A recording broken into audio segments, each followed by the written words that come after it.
그 다음에 지난주에는 나의 임마누엘을 점검해야 된다는 부분을 말씀을 드렸습니다. 자, 오늘부터 다니엘이라는 사람에 대해서 좀 알아보려고 합니다. 기회라는 게 참 중요한 것 같습니다. 그 기회를 붙잡아 보신 적도 있을 거고요. 붙잡은 적, 기회가 왔을 때 붙잡은 적도 있을 거고, 또 기회를 놓친 적도 있겠죠. 사람마다 오는 기회들이 다 종류도 다르죠. 또 질도 다르고 양도 다르고 하지만, 자, 저한테도 그 여러 기회들이 참 있었던 것 같아요. 근데 이제 좀 재미난 일이 하나 있었는데, 비행기를 타려면 뭐가 필요한가요? 외국 가려면 여권 필요하죠. 네, 여권이 필요한데, 자, 여권을 잘못 날짜 지난 여권을 가져가가지고 출입국 거기 심사하는 데서 빠꾸 맞아가지고 비행기를 탈 기회를 놓친 적이 있습니다. 진짜 그 상황을 딱 직면했을 때 정말 암담하더라고요. 다른 팀들은 이제 먼저 갔는데 저하고 이제 조합 마음을 놓쳤죠. 그래가지고 이제 하루를 서울 근처에서 모텔에서 자고 다음날 여권을 다시 강릉에서 받아가지고 간 적이 있습니다. 또 여러분 쉽게 말하면 버스를 놓치거나, 그렇죠? 서울 가는 버스든 원주 가는 버스든 분명히 버스 시간은 한 3시간이나 남았네. 3시간이나 남았으니까 좀 여유 있게 하자. 그래서 이거 쇼핑도 해보고 어디로 들렸다가 그러다가 시간이 이런 놓칠 것 같아. 그래서 이제 막 뛰었는데 결국은 버스를 놓친 그런 경험도 아마 해보셨을 것 같고요. 제가 왜 이런 말을 하냐면은, 이스라엘이 하나님이 주신 기회를 한 번만 주신 게 아니거든요. 엄청나게 수없이 많은 기회들을 주셨습니다. 근데 그 기회들을 붙잡지를 못하고 놓쳤다는 거죠. 기회를 놓치고 나서 어떤 일이 이스라엘 백성에게 일어났느냐? 노예가 되고, 그렇죠? 포로가 되고 속국이 되는 그런 현실이 이스라엘 백성 앞에 다가온 겁니다. 정말 일어나 보니까 예루살렘 성을 누가 막 둘러싸고 있는 거예요. 누가 둘러싸고 있느냐? 자, 바벨론이라는 나라 강대국이 모든 군사를 총동원해가지고 둘러싸고 있는 거예요. 자, 둘러싸는 모습을 보면은 이스라엘 사람들이 뭘 할까요? 하나님께 기도하겠죠. 기도. 근데 중요한 건 이겁니다. 왜 기회를 줄 때는 기도 안 하고 기회를 놓치고 나서 정작 이런 상황이 왔을 때 기도를 하냐 이거죠. 왜 놓치고 나서 하나님께 울부짖냐 이거죠. 그런 상황들이 우리한테 종종 옵니다. 그렇죠? 기회 줄 때 부르짖어라. 하나님이 원하시는 건 그겁니다. 내가 너희들한테 기회 줄 때 울부짖고 나에게 내다입니다. 근데 그거를 안 한다는 거죠. 놓친다는 거죠. 우리가 볼 때는 지금 별일 안 일어나니까, 그래서 정말 그 여유라는 게 우리 마음속에 있잖아요. 여유가 있으면 항상 나태해지게 됩니다. 그렇죠? 그래서 항상 제가 강조하는 부분 중에 하나가, 이런 나태함으로부터 내 자신을 지키기 위해서 나만의 뭘 항상 지켜라? 나만의 규례. 이 규례라는 게 진짜 중요합니다. 나만의 규례. 어떻게 보면 형식이 좀 부각이 될 수도 있어요. 그렇지만 그 형식을 통해서 의미를 내가 놓치지 않는다면, 그렇죠? 규례라는 건 나에게 정말 유익한 겁니다. 바울도 그런 말을 했죠. 율법이라는 거, 율법 안에 담긴 그 의미를 정말 놓치지 않기 위해서 율법을 지킨다면 그 율법만큼 선한 게 없다고 했죠. 그 의미를 놓치고 율법을 계속 지키려고 하니까 그게 오히려 나에게 독이 되고, 그렇죠? 나에게 올무가 되는 것이, 내가 정말 그 의미를 놓치지 않기 위해서 율법, 규례를 지킨다면 그것만큼 나에게 약이 되고 선이 되는 게 없습니다. 진짜. 근데 사람이라는 게 진짜 여유 속에서 나태해지게 되고요. 점점 하나님이 주신 기회를 그냥 정말 그 못같이 여기게 되죠. 하찮게 여기게 됩니다. 그렇게 해서 많은 기회들을 놓치게 됩니다. 기회 주실 때 붙잡으시기 바랍니다. 저를 포함해서 기회 주실 때 하나님께 부르시고요. 기회 주실 때 울부짖기 바랍니다. 기회 놓치고 나서 아무리 부르짖어 본들 성경이 증거하잖아요.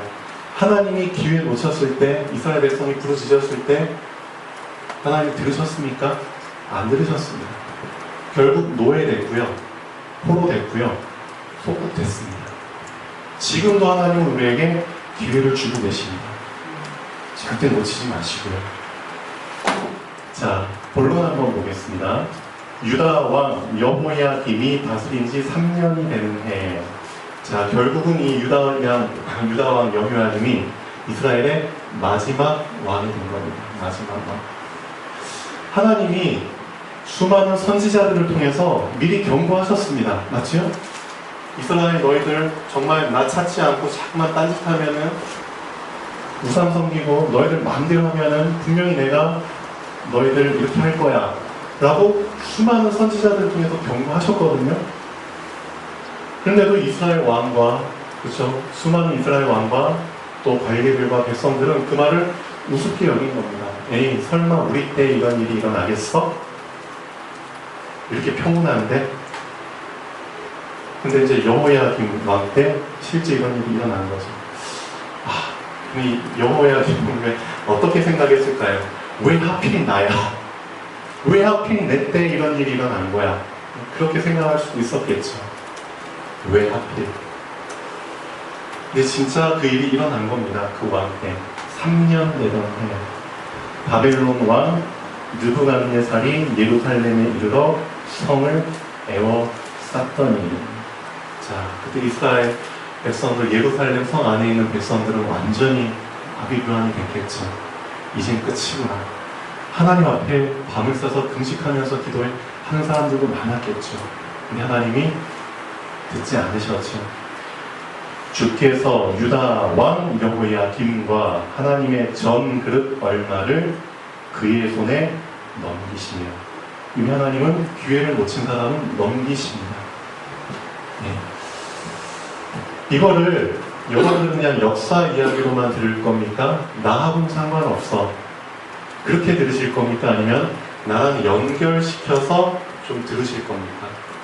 계속 강조드렸죠. 연결된 믿음과 분리된 믿음. 나랑 연결시켜서 한번 노예, 포로, 속국의 개념을 한번 잘 접목시켜서 생각해 보십시오.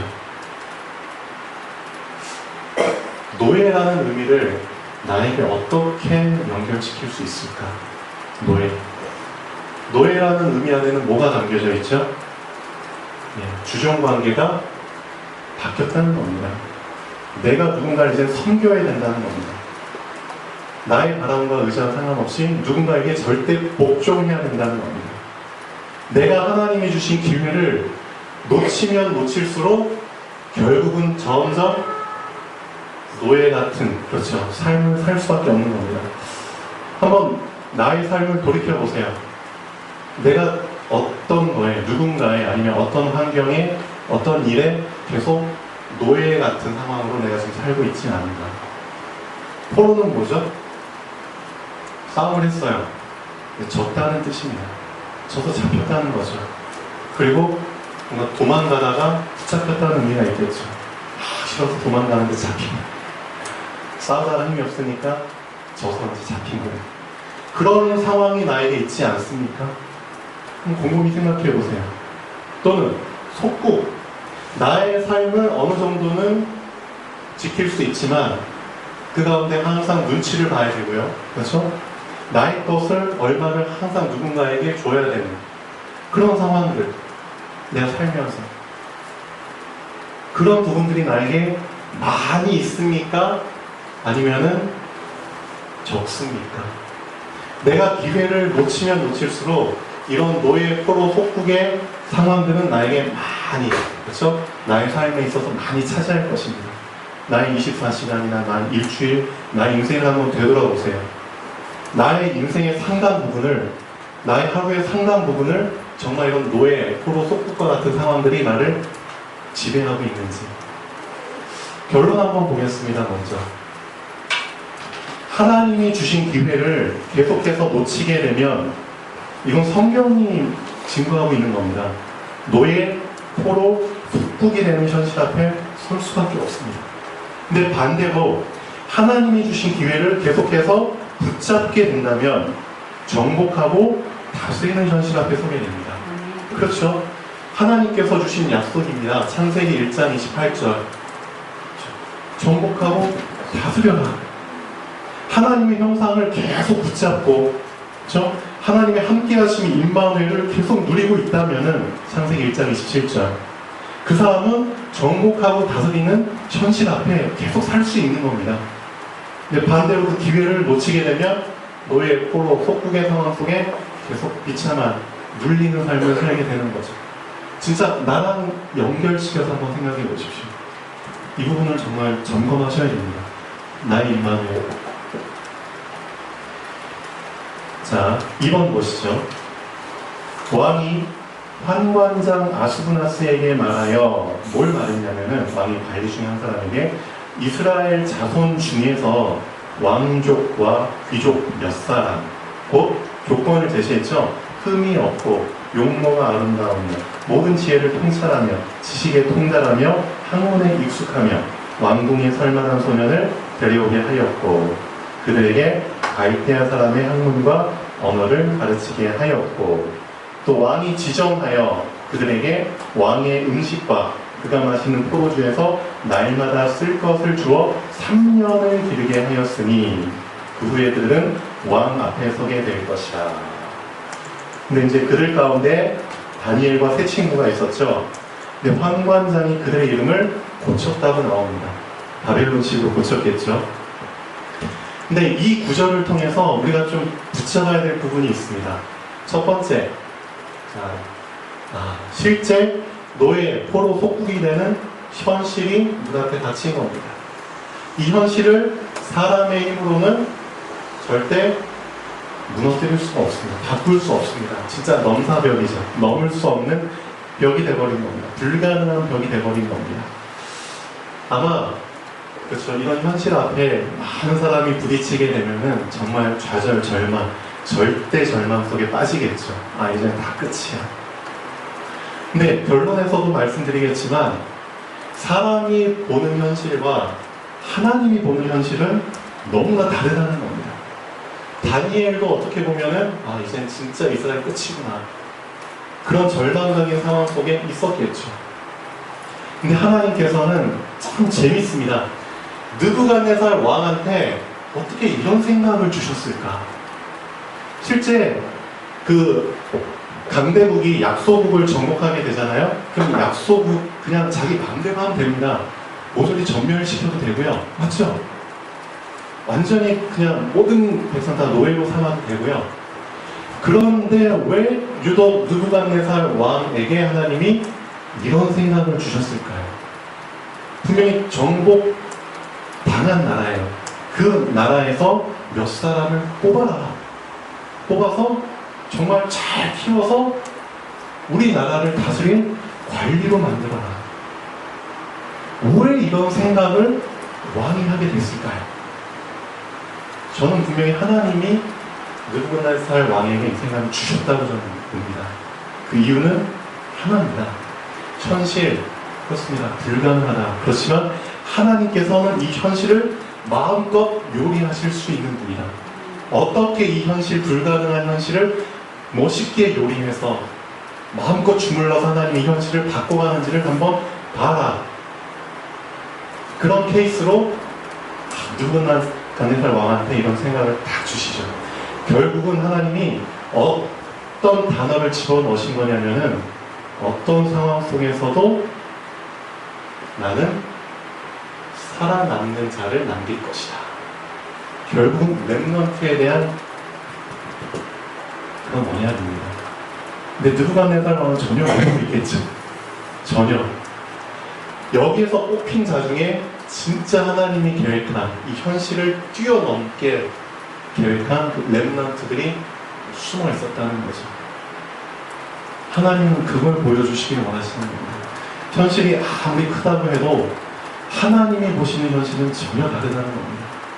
그래서 지난주에 그 균형에 대한 부분 말씀드렸죠. 나의 임마누엘 점검할 때 이 균형 절대 놓치면 안 됩니다. 나 자신에 대한 부분 정말 붙잡아야 됩니다. 내가 진짜 연약한 놈이구나. 난 정말 어떤 것도 할 수 없는 놈이구나. 그렇지만 하나님은 모든 걸 하실 수 있는 분이구나. 양쪽을 다 붙잡았을 때 사실상 균형 있는 신앙생활을 할 수 있는 겁니다. 근데 사람들과 얘기하다 보면은 정말 어떤 사람은 너무 나 자신에게 치우쳐 있고요. 어떤 사람은 나는 완전히 무신론이고 하나님께만 너무 치우친. 그러니까 밸런스가 안 맞으니까 뭔가 좀 그렇죠. 균형이 안 맞으니까 뭔가 좀 그런 부분들이 많이 보이는 사람들이 있어요. 하나님은 우리에게 육신을 주셨습니다. 그렇죠? 육신을 인정하라는 겁니다. 그렇지만 우리 육신 안에 하나님이 들어오셨습니다. 성령으로. 또 그걸 인정하라는 겁니다. 이 두 가지의 균형을 맞추는 게 진짜 중요합니다. 그래서 나의 임마누엘 이걸 정말 점검하십시오. 항상 균형 잡히게. 그렇죠? 그래서 현실을 볼 때도 그렇죠? 나의 관점으로 현실을 볼 때는 넘사벽이다. 넘을 수 없다. 그렇지만 하나님의 관점에서 현실을 볼 때는 결론 한번 보시죠. 하나님은 현실을 하나님 입맛에 맞게 잘 주무르시며 하나님의 뜻대로 렘넌트를 세워가십니다. 그렇죠? 현실은 사람에게 넘을 수 없는 불가능의 벽이지만 하나님은 그 현실을 입맛에 맞게 요리하시며 하나님의 뜻을 이루어 가십니다. 다니엘도 비슷한 상황이었고요. 요셉도 마찬가지죠. 엄청난 현실의 벽, 현실의 덫에 그냥 걸려버렸죠. 어떤 덫이죠? 평생 빠져나올 수 없는 저 감옥에 갇히게 된 겁니다. 젊은 나이에. 본인은 잘못 하나도 안 했는데 누군가 진짜 꺼내주지 않으면 못 나오는 그런 상황 속에서 정말 감옥에 갇히게 됐을 때 요셉의 심정이 어땠을까요? 하나님께 어떤 기도를 했을까요? 저는 참 궁금해요. 근데 감옥에서 계속 생활을 하고 있는데 어느 날 갑자기 왕이 너를 부른다. 그러니까 면도하고 또 깨끗이 갈아입고 왕한테 가자. 이게 뭔 일이지? 왕한테 섰어요. 근데 왕이란 얘기를 하면서 상황이 절대 불가능한 이 현실의 벽이 그날 무너지는 걸 경험하는 거죠. 나는 진짜 죄수고, 그렇죠? 죄수 신분인데 그날 갑자기 뭐가 됐느냐? 총리가 돼버린 겁니다. 이런 현실을 요셉이 경험하면서 저는 그렇게 생각해요. 그날 밤에 집에 왔겠죠? 이제는 감옥으로 안 왔겠죠? 감옥으로 안 가고 이제 당장 뭔가 임시 거처할 수 있는 숙소가 배정이 됐겠죠? 그럼 거기 갔어요. 그날 밤 잤을까요? 저는 안 잤을 것 같아요. 진짜 안 잤을 것 같아요. 잠 못 자죠. 아니요, 내가 총리가 돼. 그리고 나서 진짜 그날만큼은 평상시에 하는 기도하고는 다른 진짜 깊은 기도를 했을 것 같아요. 진짜 깊이 하나님께 기도하면서 아마 이걸 생각했을 것 같아요.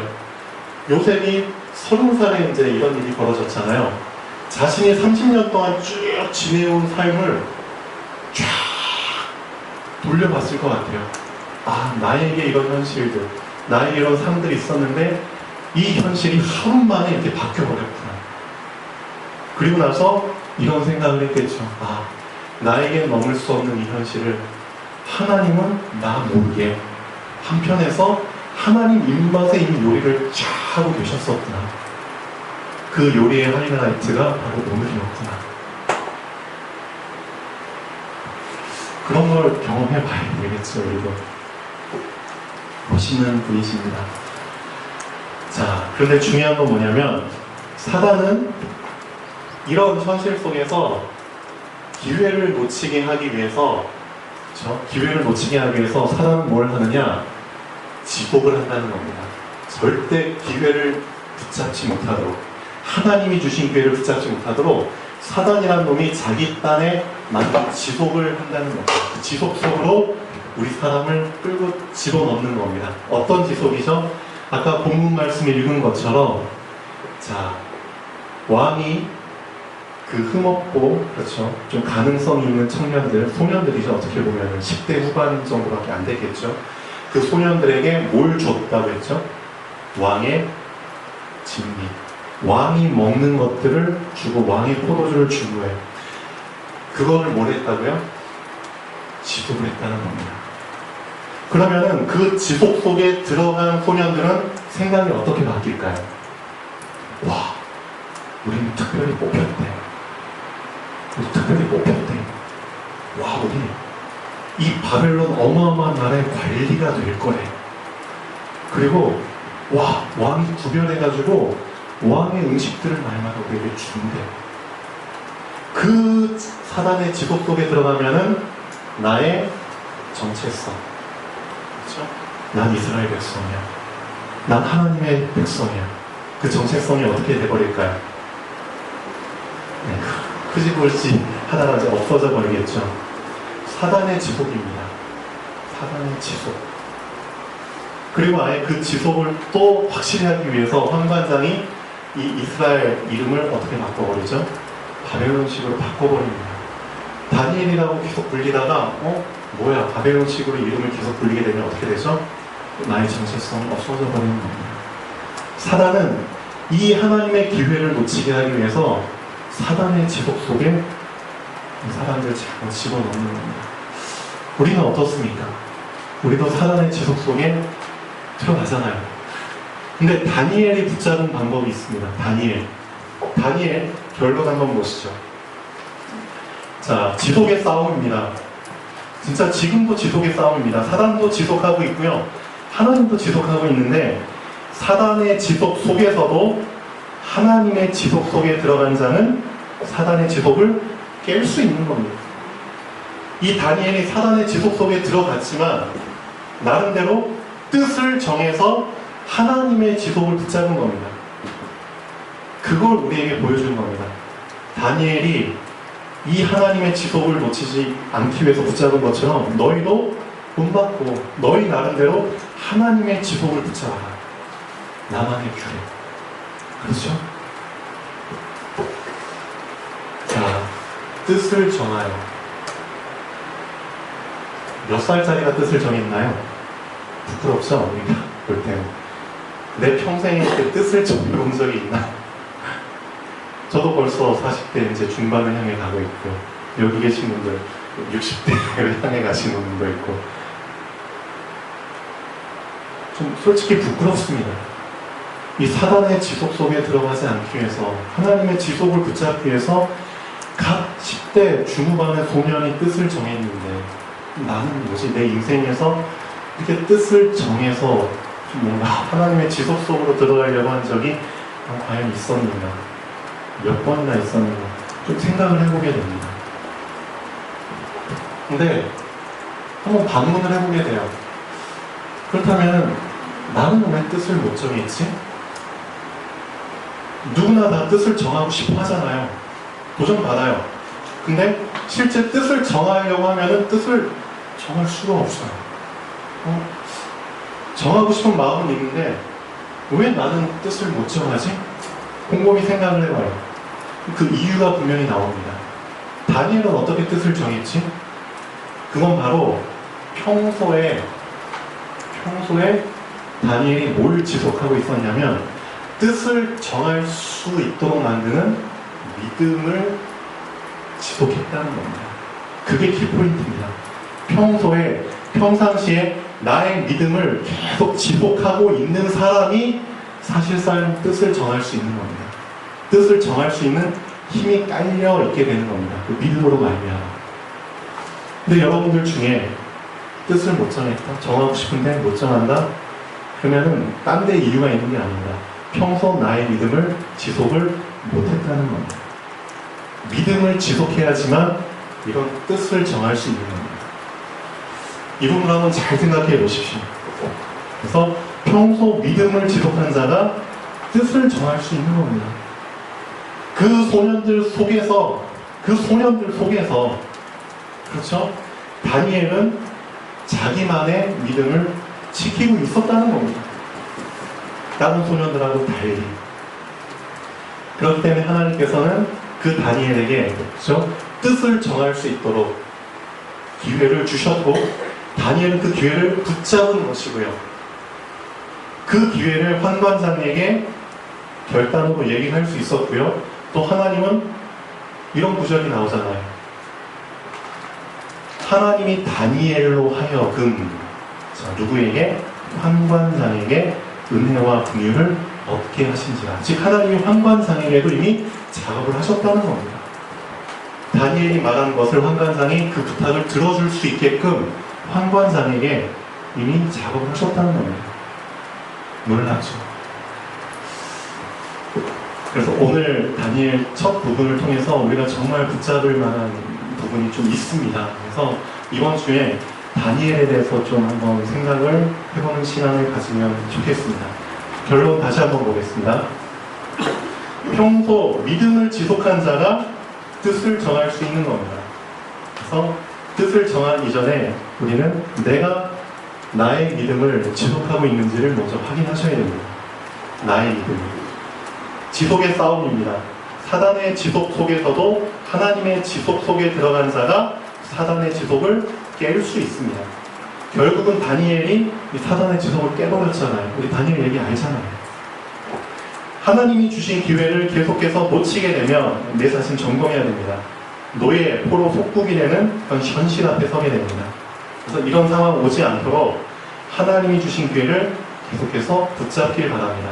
그러면 분명히 정복하고 다스리는 그런 상황들 현실 앞에서 나는 살게 됩니다. 멋있잖아요. 하나님의 자녀가 놓치지 말아야 할 지속은 두 가지입니다. 믿음 지속과 다니엘처럼 처한 환경 속에서 최선을 다하는 지속입니다. 이게 사실상 상당히 중요합니다. 그렇죠? 나의 영성을 지속하며 나의 지성과 인성을 지속하는, 그렇죠? 영성, 인성, 지성, 이 세 가지를 지속하는 지속, 이게 많이 중요하죠. 하나님은 현실을 하나님 입맛에 맞게 잘 주무르시며 하나님의 뜻대로 렘넌트를 우리들을 세워가십니다. 현실은 우리에게, 사람에게 넘을 수 없는 불가능의 벽이지만 하나님은 그 현실을 오늘 본문 말씀처럼 요셉처럼 입맛에 맞게 요리하시며 우리 모르게 하나님의 뜻을 이루어 가십니다. 그리고 그 열매 맺는 날이 우리 앞에 오게 되겠죠. 기도하겠습니다. 살아계신 하나님 아버지, 정말 감사드립니다. 오늘